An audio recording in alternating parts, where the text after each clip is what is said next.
The bright studio lights of The View shimmered across the polished table as the audience applauded. The familiar faces were seated in their usual spots. At the center, veteran host Joy Behar adjusted her glasses, her expression sharp and ready. Across from the panel sat Hollywood actor Jason Bateman, calm and composed, promoting his latest psychological thriller.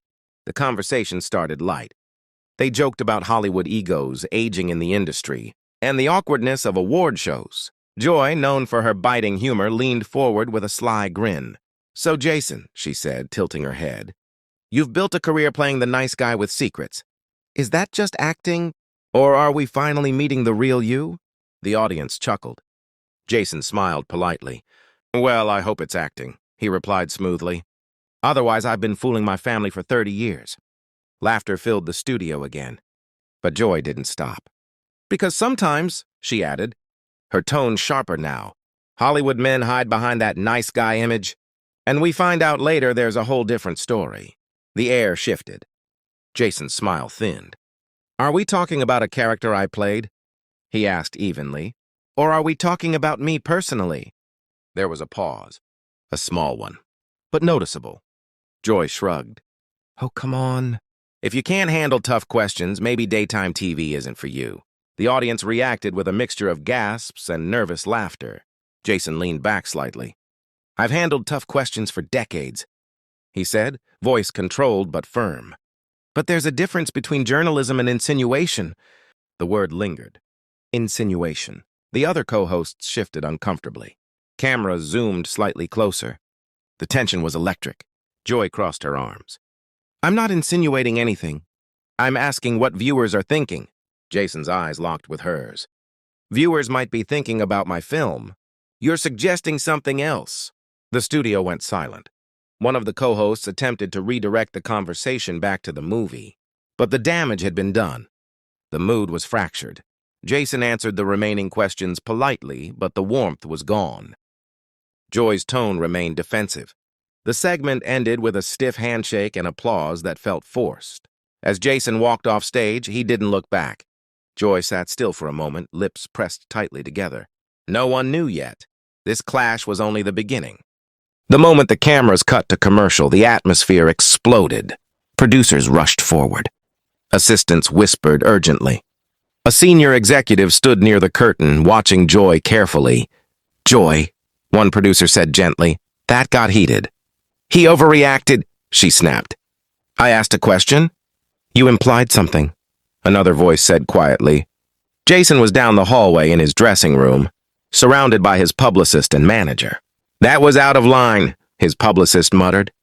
"She framed you." Jason sighed. "It's fine." "It's not fine," the manager insisted. "Millions watched that." Meanwhile, in the control room, social media feeds were lighting up. "That's Joy Behar, Jason Bateman, The View clash." Clips were already circulating. Commentators were dissecting every word. Was Joy unfair? Was Jason too sensitive? The debate was spreading like wildfire. Back in the dressing room area, something unexpected happened. Jason stepped out. He walked straight toward Joy's room. Staff members froze. He knocked. After a moment, Joy opened the door halfway. "Yes?" Jason stood there calmly. "I don't want this to turn into something ugly."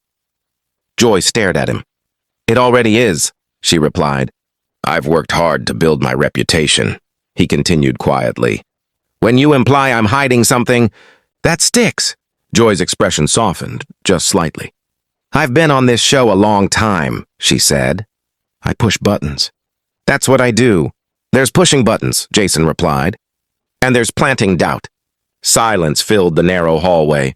For a split second, it seemed like reconciliation was possible. But then a producer rushed up. "Joy, the network wants to speak with you, now." She glanced at Jason, then back at the producer. Jason nodded politely and walked away. Inside the executive office, the tone was different. "We have sponsors calling," an executive said. "They're concerned." Joy exhaled sharply. "Over one question?" "It's not just the question," the executive replied. "It's the perception." Joy stared out the window at the city skyline. "I've given decades to this show," she said quietly.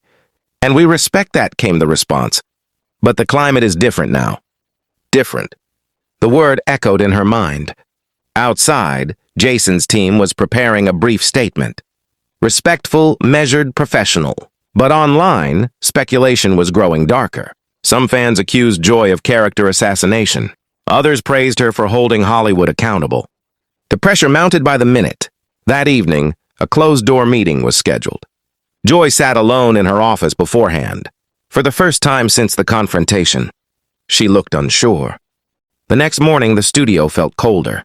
Crew members whispered as Joy walked in. Her usual confident stride was slower. In the conference room sat network executives, senior producers, and legal advisors. The discussion was blunt. "We need to address this publicly," one executive began. "I already did," Joy replied. "I asked a question." "It's escalated beyond that," another said. "Jason's team is considering formal action if defamatory narratives continue." Joy's eyes widened. "Defamatory? That's ridiculous." "It's about interpretation," legal counsel explained. "And risk." The room was tense. Finally, the executive leaned forward. "Joy, we need to consider options." "What kind of options?" she asked quietly. "A public apology," he said carefully, "or stepping back." The words hung in the air. Stepping back. Joy felt a wave of disbelief. After decades of sparring debates, political firestorms, controversial guests, was this what would end it?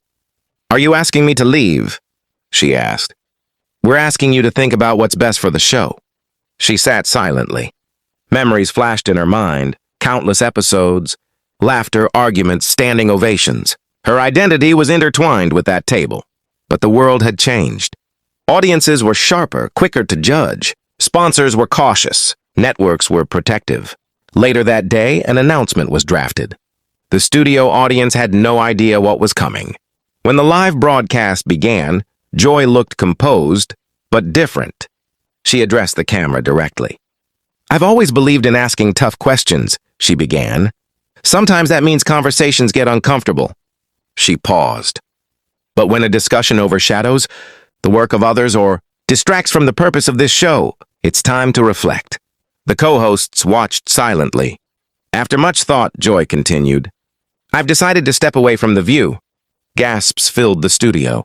"For now," she added carefully, "because sometimes the strongest voice knows when to pause." The applause was emotional, unexpected, raw. Behind the scenes, some producers looked stunned, others relieved. Across town, Jason saw the news alert on his phone. He stared at it for a long moment. Then he simply whispered, "I didn't want that." But in the world of live television, moments become movements. Words become headlines, and clashes become turning points. As Joy walked off stage that afternoon, she didn't look defeated. She looked reflective. The chair at the table sat empty, and the question lingered in the air. Was this truly the end, or just another act in a career built on controversy?